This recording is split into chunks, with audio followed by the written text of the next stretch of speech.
Hi there, and thanks for listening to the Adulting is Easy podcast, where we make adulting easier by making money easier. This is your host, Lauren, and I'm joined today by Chris Prefontaine, a Rhode Island based real estate investor, seven figure coach, and CEO of Smart Real Estate Coach. He is a Forbes Business Council member and a three-time Inc. 5000 honoree for fastest growing company.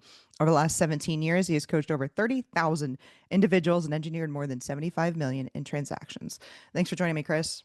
Yeah, thanks for having me, Lauren. I look forward to diving in here. Hopefully we can impart some nuggets along the way here. I'm sure we will with a bio like that. Our goal for today is to make adulting easier for listeners by discussing a personal finance topic, since managing money is a big part of adulting. So today, Chris, we're going to talk about getting started in real estate, a bunch of different real estate stuff. How did you get into it? I know, I guess we heard it was like 17 years ago at least, but how did you get into real estate investing? Actually, I'm going to date myself in that bio. So this is my 34th year, actually, this fall coming up. And it happens to be a decade for us with our big events. So it's going to be a cool year.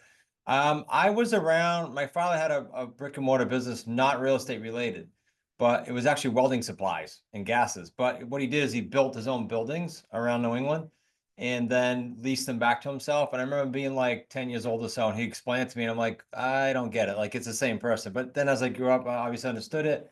It was pretty cool what he did. He also would tinker with land and, he'd permanent and flip it. So I was just around that. And then his center of influence. And always, I gravitated towards, way before he was an item, I gravitated towards Trump's book in the 80s, Out of the Deal. I just loved real estate. So I went to college and did all the conventional things, but I was always tinkering with real estate. So I started officially in 91 with there's actually a piece of land attached to a single family that we ended up subdividing and building a duplex on. So that was my first deal ever, and it was pretty cool. And that got me into building. And then, gosh, that was early 90s. So that was some time ago.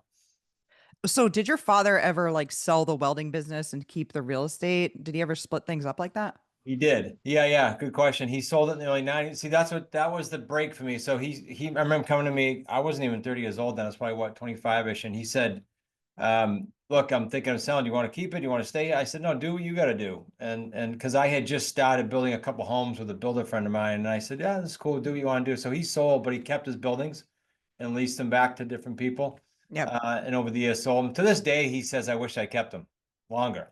Sure. Like everybody else with real estate, because I Of see, course. yeah. Yeah. Okay. That makes sense. I would think because sometimes you see this building for sale, not the business, or for sale with real estate or Yeah. whatever. So Yeah. yeah, that's a cool way to do it. That way you're getting exposure not only to that welding business, but also real estate as well. So you started with this single family home and building. It sounds like you've built some other things. What other kinds of real estate investing have you done over that time? Yeah, so I'll go through, but not to put everybody to sleep. I'll just kind of touch upon the high points for 34 Sure. years. So we built about 100 and something homes over those few years in the early 90s. Without even knowing it, because I was young and naive, we were actually doing it creatively. I had no cash at that point, so we would tie up land where we saw land for sale, but would ask the owner to wait till the home got built on it. We would pre-sell the home, and all the subcontractors we would ask to wait till the home closed when the buyer got their financing. So that was a big ask, but the market was slow then. So all the subcontractors waited. It was a cool process we had. Again, did over 100 of them. Then I started a brokerage in 95. So I never had been a broker before. I got my license, did my tenure, and then I started that brokerage. I had one intent though, Lauren, to sell it. And everybody's like, you can't sell your brokerage. I sold to Co-op Banker in 2000. So a 5-year plan. It worked. Wasn't a windfall, but at that age, it was pretty cool. I think it was on a little under $250,000, but that was a big deal for me at that age. And then that was a good experience. What followed wasn't. I went from there I ran up through the crash of '08. And when the '08 hit, I had, I don't know, 20 something properties, all signed personally on loans, which one of the things I learned not to do. And, it was a nightmare for 4 years, from '08, February till February of 12, complete nightmare, mentally, financially, everything. And then that, though, was the impetus to do what we're doing today. Because I got out of that and I went, okay, I can't buy with a bank. I'm not bankable. I have no credit. So I started buying creatively. And then that organically grew into what you said earlier, growing the coaching company to one of the fastest in the country. Because when I looked, I'll add this caveat. When I looked around, I was trying to get back in. My wife's like, get back in. but I couldn't find anything to like support. All I found was a bunch of programs, right? A bunch of people marketing. To this day, it's probably 100 times worse. You probably agree. Like they Sure. just market the daylights out of people. Get rich quick tomorrow. Do this. It's quick. It's easy. So I started doing it where we actually get in the trenches with community members and doing deals. And again, it started organically. I was just doing my own thing. And that really caught fire to this day because people are like, okay, I go to a seminar, it sounds all rosy, and then they get out and life happens, right? It's hard. So I kind of tell people bluntly how hard it is, and we get in the trenches and lock arms and do it with them. That's the difference in the model. So going back then in your story to the building, how much were you making on those like new build type deals? Yeah, I want to say back then it was probably 20 something grand a deal, but you're talking, we were building homes in 90 or 100 days, little capes, 100, Sure. 1099, 120. So again, windfall for us. We had no overhead. It was just me and a buddy of mine. He knew the field. I knew the office end. Um, but that was transactional, right? I mean, you build a home, you get paid, then January comes and you go, oh shoot, I got to do all this over again to get the Yeah. same income. That was one of the things, by the way, when I came out of the crash that I also said I won't do again. So we trademarked what we call the 3 payday system because I mean, that was a lot of years on the treadmill prior to the crash, probably 14 or 15 years. And then I'm like, okay, I don't want to be on this kind of gerbil wheel anymore. I want to create some more wealth. So that's how that kind of transferred to. Yeah, that's the thing about certain kinds of real estate investing, like building in those situations or flipping is you got to keep doing it. And I assume it's all ordinary income as well, right? Yeah, and I call that kind of the old way of doing real Okay. estate. It really is. I mean, because people looking to get out of their jobs, we do this a lot with our community, and then they try like wholesaling, and I'm not nixing anything. I have great friends in all the niches, right? But I'm Sure. just saying they try to get out of their job and they create another job, and they Sure. get frustrated. So then we've got like, oh, 4, 5, 6 a year that leave serious high-paying six-figure, multiple six-figure jobs. They Yeah. finally can transition because of the way our structures pay out. Yeah. So then getting to the brokerage, I always sort of thought that if you were going to put a ton of work into the real estate agent game, the brokerage game, that you're doing all of the work that business owners do, and then you didn't have anything to sell at the end. So it's actually a little bit heartening for me that you were able to sell, and that kind of makes sense. Maybe Berkshire Hathaway or Coldwell Banker, maybe there's some of those big ones that will scoop up the smaller brokerages. Yeah, only because two things. One is I did have kind of I was pretty strict. Like I only had 14 or 15 agents. That's small. But I had really stringent criteria. If you didn't do, I think it was 12 homes, you were asked to go. And like people would be like, what do you mean? You're really doing that? If you didn't do the production, you were asked to leave. So we had a high producing group, and then my little team inside of the group did 100 homes a year. So there was enough market share for them to go, oh, cool. So I'll scoop you into this office over here at Coldwell Banker. Did they have to do anything to get the agents to stay under once They they were gave me a bought? non-compete, but I don't think they did Okay. anything with them other than Interesting. some advantageous splits. But most of them, one went off and did his own. He managed it, not own. He managed a ERA. I remember at the time. The rest kind of stayed there and did their thing. Okay. Interesting. And then getting through the crash, how did you decide, okay, I don't hate real estate now. I'm going to Yeah, stay no, in it. this I'm is just going good. to do it differently. I did hate it at first because I was like, the blame game and the woe is me came in mentally as strong as I thought I was. When that light switch was flicked, that's what it felt like in February of '08. I was like, man, I screwed up. IRS calling, credit card companies calling, tow truck showing to my house. I had it all. So if there's listeners that are going through anything, I had it all. So I really was blaming it on me until it wasn't even a mentor. It was a buddy of mine who used to sell lumber to me, but he was very successful. He had a bunch of big companies. He said, Chris, you got to get a grip. Like this is a national thing. This isn't a Chris thing. And he said, you get on the phone, you tell people, because I didn't file, I just wouldn't file bankruptcy. He said, you get on the phone, you tell people if it takes you 10 years, you'll make good. So I did. And I started getting back on my feet. And then my wife pushed me to say, that was your love, get back at it. And that's what I did. Well, we had to re-engineer it all to what it is today. How did your wife handle it? Was she like, she didn't, I don't know. I feel like that would cause a lot of intermarital strife in that Yeah, situation. she's a saint. We met, we were 10 years old. We were married 39 years. I mean, Oh, married at 20. So she's been through early 90s, this whole thing with the market. And then of course the 2008 crash. Two major things though. These weren't these weren't small things. So yeah, she's a saint. She's always supported it. That's really important. And I guess if you're both are kind of aligned on the vision along the way, then you just keep going. Okay, so what did you do after the crash then? Yeah, so after the crash, so this would have been, it took 4 years. People go, what'd you do? Well, for 4 years, it was a part-time, if not a full-time job to unwind all the crap. Like the Yeah, creditors. My son was next to me in the office at that time. We had just a little hole in the wall office to get restarted. And he heard it all. Like, so talk about a training. Like he'll tell you, he's been through, he heard everything I had to do, the negotiating and the short sales and foreclosures. It was nasty. But then I started just kind of researching online. Like I said, I couldn't find anything that would do it with me for support, but I found enough to be dangerous where I did some calling. I had my cell phone and I could get a list, right? So I would sure. call for sale by owners and expireds, and I would try to buy them no money down, lease purchase, owner financing, or subject to existing financing. I wasn't even confident enough to do sub twos then. I did lease purchase and owner financing then. Instead of just I swear the first deal I went, okay, I got it. I can do this. And then from August of 13 till December 13, I did like 12 or 13 deals and given our 3 payday system. I remember walking home. We had to go to a one-bedroom apartment, my wife and I. I remember walking home to the apartment going, okay, I got it. Like the light bulb went off because I had enough income, not in my pocket, but structure on the deals now. We're just surpassed 1 million. Now I just had to like wait it out and get those deals done over the next few years. And that was an eye opener. And that kind of that's what the kind of was the match. So are you passionate about real estate? Are you passionate about creative deals? Um, I'm gonna say both, but the creative is what keeps me in it. Because at my stage and my age, I'm like I get bored real fast. Like my attention span. So I love the creativeness. Like a student will bring us a deal, or my son 2 nights ago, my son-in-law brought a no deal to our team, and it's a little different. Like they're all a little different enough to go, oh, this is cool. Let's try something different here. And that's where the word creative is so broad, right? So I do love the creative part, but I think all real estate is creative if you have an open mind. So that's why I said both. Sure. And a lot of coaches, gurus, people across the internet, they are selling people on this quit your 9 to 5 quickly.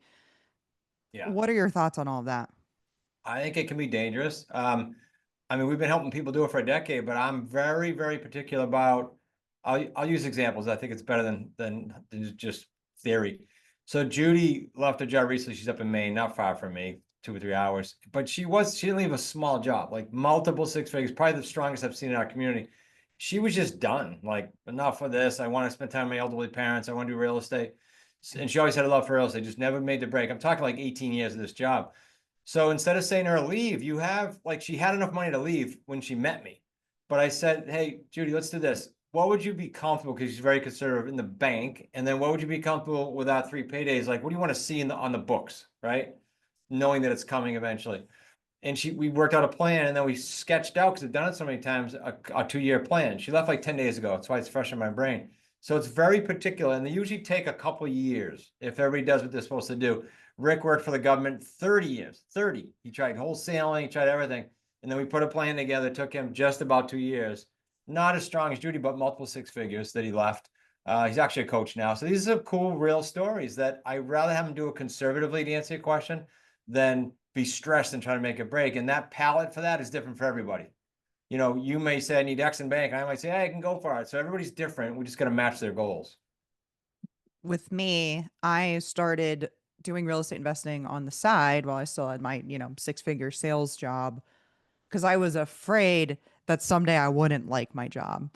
But a lot of people, I think they get to the point where they dislike their job and then start looking for a way out. Yeah. I should have inserted in my story when you said you had time. So when my father sold this company in 91, the push into full-time real estate was I became the general manager for the new company. I always worked for a filming company. I lasted about 3 weeks. They fired me. So here I am. My kids are like 2 and 3.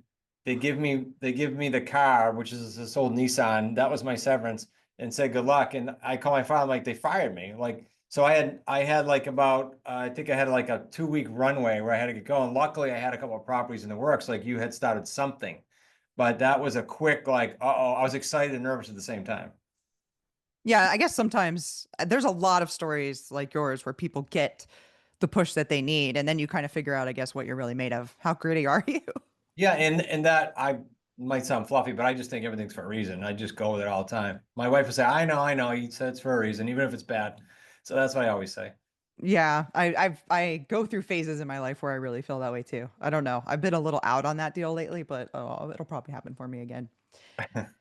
So, it sounded like with both of those two examples that you just gave of your, do you call them students or coachees? Community members, yeah. Community members. Okay. Yeah. Of your community members, it was a couple of years that you put in Yeah. place. Is that typical or is it often shorter, longer? What does that look like? Usually 2 years-ish. Mike in California set a goal for 2 years. I think it took us 27 months. He's ultra conservative. I could think of an anomaly. This gentleman in Chicago, he actually sold elevators. So he had no real estate except for his own house that he was actually angry with because he lost money.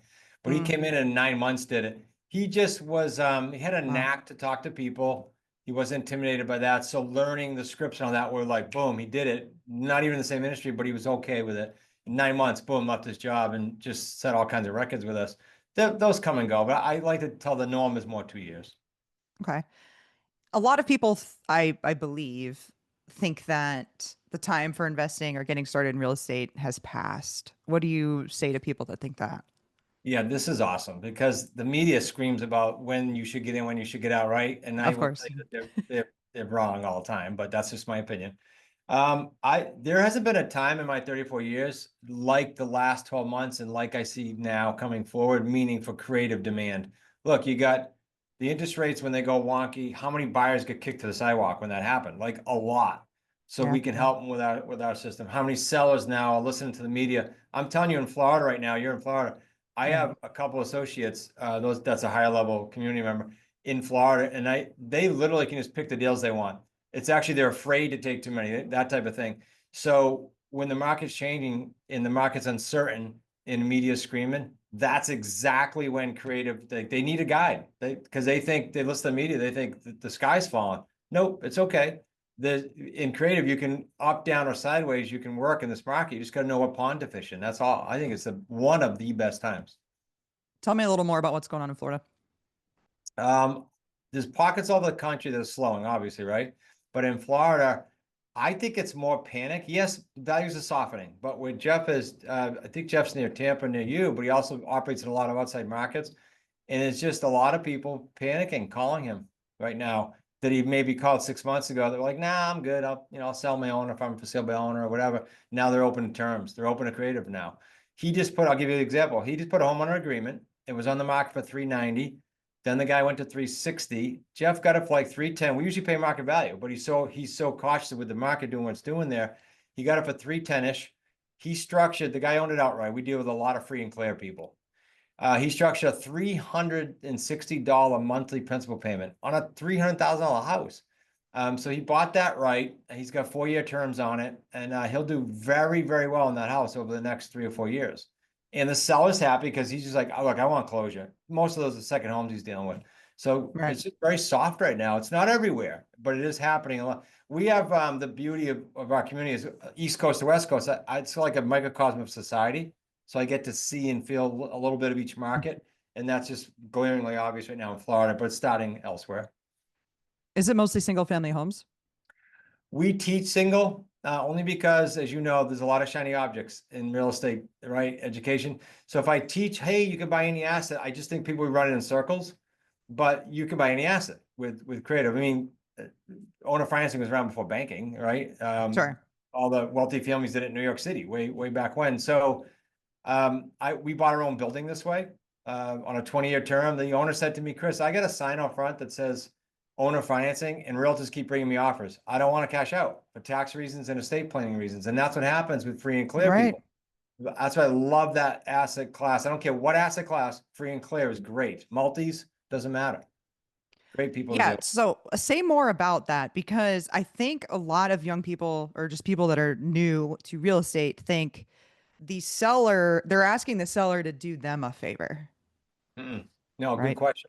Yeah, people say to me all the time, similar to your point, how do you convince them? Well, if I don't think you or I have ever gone to the dentist, the accountant, the attorney, the auto body, and had to convince them to help us, right? It's no different. If Right. you ask the right questions, I'll even give you the listeners some nuggets on what to ask. But if you ask the right questions, you're going to find out one of two things. One of three things. One, they need all their equity, and you can't help them right now because all our deals are going to take time. We're going to get them to a better number, but they're going to take time. Or two, they are not accomplishing a goal. They're not stressed, but they're not accomplishing a goal with the current conventional market, i.e., my building seller. He wasn't stressed. He was one of the largest landowners in this area. He just wanted an owner financing deal on his building. Or three, they're stressed and they need financial relief yesterday. Okay, so you can solve for those things right there. And if you can, you have a win-win. It's so healthy, frankly, compared to any other niche. Like there's a lot of predatory niches, I think. People trying to get properties at 60, 70 cents on the dollar. And if that solves a problem, great. But on ours, it's a super win-win. Buyer, seller, and us. So you don't convince ever. That was a long answer, but I hope I hit that for you. No, no, no, that was fine. I mean, we did a seller financing deal on a 6 unit apartment building. And when I look at what I'm cash flowing on it and what he's making in interest, there's not a huge difference there right now, Yeah, you know? yeah. So, I mean, I've talked about it. I was like, I think when I dispose of this building, I think I'd like to seller finance it to somebody, frankly. Yeah, a lot of advantages. And you can find people go, well, how do you find them? I mean, a third of the properties are free and clear. You can get that list. You can say, we just did a new one. In this zip code, I want free and clear, out of state owners, and I actually added tax delinquent. I got about 1,200 records. Okay, so I'll slowly go through those, or my virtual assistant will. You can find a list of anything these days. Anything. And why, just, I know this, but just to be completely clear, why is free and clear the best way to go? Okay, I personally like it because their goal is usually price. Call it financially savvy, call it ego, whatever. They want their price. And if they get it over time, they're usually happy with it. They're not in a hurry. I love dealing with them. They've done some correct things in their life to be debt free. And I love dealing with that kind of a sell. A lot of brand new community members are a little intimidated by that or by higher end. And then they realize, oh, wow, that was fun to deal with them because they get it. They get it more than any other homeowner does. So it's fun to deal with it. Yeah. So when you are, are you seeing any patterns from owners that you're dealing with? Any kind of similarities between them other than it's paid off and free and clear? Um, yeah, no urgency or stress or yeah, no urgency or stress and usually tax implications. They want to extend it. Okay. Because if they sell, they're subject to a bunch of capital gains because it's their second home.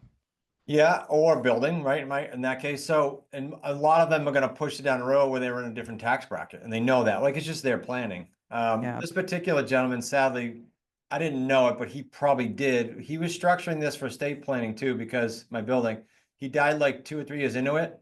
And I'm sure he didn't want to leave his wife a building in the sun. He left him with a cash flow stream. I had a 20-year term on that. I ended up selling it because we did very, very well on it, but I could still own it. We had a nice long term on that. Yeah. The term we got originally, we negotiated 10 years with our seller finance guy, which was long. 20 is like super, super long. Yeah. You for the listener, I mean, you'd be surprised. Like we don't do big mailings because I didn't have any money when I came out of the crash, so I never did big mailings, but I'll do targeted. So we did one we said, all right, let's do free and clear 4 to 10 units. Small, right? Big investors don't go after those. We got one building, 6 unit, bought it. Okay, we said, well, that was easy. Let's do another one. 275 pieces. That's it. Went out, bought another one, a 4 unit building. Both of those buildings, no money down, principal only monthly payments. I mean, just think about the Yeah. math on principal only when you got an income property. It's ridiculous. Yeah. It's incredible. I didn't get that good of a deal. But you know what's interesting is like okay, so you know that 1 in 3 are paid off. I wonder in Florida, by the way, if given the insurance issues and flood insurance, if we're gonna see more people paying stuff off so they can drop insurance. That's a side note to what I've been noticing. Um, but so these people that have these paid off things, like a lot of times if you they may not have even thought about seller financing. Like sometimes you can be like, well, what about if you seller finance it to me? And so you won't see it on listings, I guess is my point. Not everybody is advertising that they would do seller financing who would probably be open to it if you just talk to them. No, I agree. The building would just happen to be a 4x8 sign on a busy road. So I saw it and I was looking, but most of the sellers we deal with are from that list where they're not even on the market. Now, do some of our community members, as they're just doing their regular calls to a for sale by owner or an expired, do they run into free and clear? Yeah. But I go looking for them more importantly because I like those deals. I'll give you a quick formula. for a free and clear single family, and you could do this on a building. If you structure a 4-year term or longer, and you structure $1,000 monthly principal payment or more, and the house is say 200 grand or more, you have a 6-figure deal with a 3 payday system every time. So that's why I like going look at them. Now you're going to do 5 of those a month? No, but can you do a handful a year? Yeah. Tell me about the 3 payday system. Um, well, the way we exit all our properties is rent own. And I know you're probably aware of some of the names. There are plenty of people doing it incorrectly where they'll say publicly, like on podcasts, yeah, we do rent own and we don't care if the buyers cash out. We'll just do it again and collect it. Okay. They might be Yeah. okay legally, but morally and ethically, it stinks. My son, Nick, has put together just an amazing, over the last 12 years, program to qualify these buyers so we know they're true buyers. So with that as a caveat, kind of a backstory, we payday one is their down payment. They're buyers. They just need time, right? Which, by the way, is a big number. It's like 80% of the buyers today can't get a loan today. It's big. Yeah. So payday one is a down payment. Payday two is I'm paying something to the seller or to their underlying debt, and I'm collecting more than that from my tenant buyer while they get financing. So that delta, $300, $400, $500, sometimes higher per month, though. And then the last payday is really cool because it's all of the principal pay down that accrued throughout the deal plus any markup. And when you start talking about principal pay down on a $1,000 payment over 4 years, it's 50 grand right there before you do anything else, before you have a Mhm. spread and before you mark it up. That's why it's so profitable. So these buyers, I mean, a lot homes are at least around $400,000 on average throughout this country. Maybe it's ticked Right. up It's above easy that. to find. Yeah. Yeah. But if you're going to get whatever, 20, if your payment's 28% of your gross income, if you do that math, the people that can afford the median home in the United States do not have median income in the United States. They need to have significantly more than median income. So is that mostly what you're dealing with? Is it credit issues? What are the buyers like? I'm going to tell you it's about 50-50 now that are 50%. Hey, I had a legitimate, not a 40-year problem, but a legitimate credit ding, life events. So when we do the screening, we look at that. Oh, so-and-so had this happen or that happened. Legitimate. We can see the pathway out and they can be mortgage ready in X amount of months. They get screened. Big right now might surpass the 50% is the group of people that are leaving corporate America to start a business. Like Right. Michael Dell's new book, which I read 3 years ago now, it's older now, but he talked about record numbers then. And since COVID, it just drove these numbers through the roof. Right. So a lot of them don't realize, like Judy. Okay, I mentioned Judy earlier. 320 grand salary for the last X amount of years, right? She's not financeable today. So she had to go get a car and all this stuff. We prepped her for this before she left her jobs because she's not financeable. She can't buy a car. Yeah. Can you imagine that? That's That's got to be right hard. now in our system. It's crazy. But because they have a new job, they need what's called seasoning for the listener to know. And so they're great buyers because they already have the down payment. They already want to behave like a buyer. They just don't have a mortgage yet. So when they move into the home, they take care of it like it's theirs. That's how it should work. And Right. we get them to the finish line. We're about getting them to win. And did you say that's about 4 years it takes? Or did I make that up? It could be as little as 18 months up to Okay. 4 years. See, that's usually contingent upon if I have you in my home as a buyer and I have a clock ticking with my seller, say a 4-year term, then I'm going to keep my finger on the pulse, make sure you're out of there in 3, right? 3 or 4. I give myself a buffer in case you have a life event. But if I have a house that I bought sub 2 and I own it forever, am I going to call you and bug you about speeding you through the process? No, but I'm going to check in and make sure you're staying on your program. I'm just not going to rush you. That's all. And you're right now, you're helping your community members with this, or are you doing it yourself, or is it both? We do our own deals and then we revenue share on all the deals that are done in our community. We're in about 80 markets now with what we call our associates at different levels of involvement. Some have a goal of doing a few a year, some have a goal of full time, right? But at whatever level they want to operate, there's a coach. I coach the higher level, so I love it. That's my love is the deals. But we have 5 of us coaching. So we're on the phone with the sellers, the buyers. When they're brand new, it's a lot of us, frankly, doing the deal for them. They do it in their LLC. We're just on a rev share. So it's their Sure. deal. They get all the benefits. We're there to help and we get a percentage. Interesting. So who out there do you think needs a real estate coach? I'll say this broadly. I'm obviously biased to creative, but I'll say this broadly about the whole industry. If you, there's zero reason not to have a coach, in my opinion. There's twice in my life, and once we talked about the crash, that I didn't have a coach. I didn't realize until after these things happened. I'm like, man, the 2 times I fell down and I didn't have a coach to go, hey, hello, Lauren, help me. What do I do next? So I think it's insane with the access to people now with the internet that you don't have a coach. I'm talking about for everything in life, not just real estate, right? Sure. We look as a team and go, what do we want to work on next year? Okay, who specializes in that? Let's go hire him. We've always had someone coaching us. So I think everybody should. But if you want to know how to kind of navigate that in real estate in general, forget us for a second. Find a niche that you can get behind. Like I told you how I think ours is healthy and win-win, but you know, it's not for everybody. Find one you can get behind. Step 2 out of 3, find someone in the industry, in that niche rather, that's done it, right? Why reinvent the wheel? Why go bang your head against the wall? But also, my opinion, strong with this, pick someone that you can relate to personally, morally, and ethically too, because people can mess up their life, their kids, their spouse, just to get somewhere. And that's someone I want to follow. I want like the whole package. And then third, part of second is make sure they've gone through some cycles. Like, yeah, I got my head beat in, but guess what? When the students come to me and go, Chris, this happened. I go, yeah, it's nothing. Here's what you got to do. It's happened to me. So now they chuckle. They go, I know you're going to hear this from everyone, but this just happened to me. And then third, put the blinders on for at least 3 years because the shiny object syndrome can kick in real easy. I'll date myself again here. I had what's his name on my show? Not Waitley. Brian Tracy on my show. Sorry, I just did a blank. And he was on during COVID. He was like 82 then. And I gave him my philosophy of 3 years with the blinders on. And everybody usually says, it's my show. I'm like, and they never disagree with me. They go, yeah, I agree with it. He said, no, that's not correct. I said, what do you mean? He said, 7 years. He said, I've been broke, I've been wealthy. Chris, you're going to really suck for 2 or 3 years at anything. And then you're going to feel adequate. And then you're going to make your money. When So you said 3, I almost went, God, I really feel it's like it's tight. more like 5 is really Yeah, what it's I was tight. thinking. He But said 7. And yeah, I love it. So now I say 3 to 7. sure. That's 3 to 7. I would say that's accurate. Um, I just think a lot of I'm picking on young people here a little bit because now I'm like mid 30s, so I get to be like older than a lot of people that listen to this now. But they 7 years sounds so long when you're 22. Do you know I what I agree. mean? So 3 sounds a lot better, I think. But by the same token, threes, if you think about, I don't care what age you are, think about it. If you're in your 20s, 3 years, think back, it's kind of a blink. So Yeah, if you're not super excited about where you are today, 28 is going to be here. It sounds crazy, but so did 25 back in 22. So it's going to be absolutely. here like in a blink, and you're going to be okay if you're in the same spot. If not, let's get after it, right? Let's change. Absolutely. Is there anything else you want to add, Chris, before we wrap up? I love the conversation, organic. So I really appreciate you and your show and what you're doing to spread the word. So I think that, yeah, I'm good.